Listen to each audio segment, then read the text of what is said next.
খুলি পৰা ব্যৱসায় চলাই আছে, ইণ্ডাষ্ট্ৰি খুলি পৰা ব্যৱসায় চলাই আছে, কিন্তু আপোনাৰ দোকানত যদি এজন অসমীয়া ল'ৰা যায়, আপুনি তাক হিন্দীটো 90% থাকে, 1% আপুনি অসমীয়াত মিলাই পৰা কথা কয়। কিয় ভাই?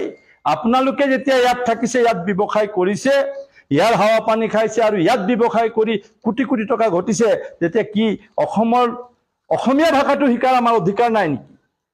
আমি অসমীয়া শিকাম, আপোনালোকে শিকক।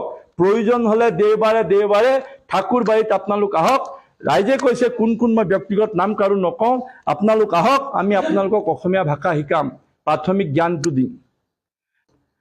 যদি ইয়াত ব্যৱসায় কৰি আছে, যদি ইয়াত থাকিবলৈ আছে, যদি একাকাৰ হবলৈ মন আছে, তেতিয়াহ'লে এই ভাষা সংস্কৃতিক আমি আঁকোৱালি ল'ব লাগিব। ডিঙিত গামোচা ল'বলৈ লাজ কৰিলে নহ'ব। দুপাট্টা আৰু গামোচাতনো কি পাৰ্থক্য আছে? দুপাট্টাটো এটা জেনেৰেল দোকানীয়ে যিকোনো কাপোৰৰ কাটি পৰা অলপ ডিজাইন দি বনাই দিয়ে, কিন্তু গামোচাখনততো আমাৰ অসমৰ আইসকলৰ, শিপিনীসকলৰ হাতৰ মৰম পৰশ আছে, তাক ল'বলৈ আমাৰ কি আপত্তি?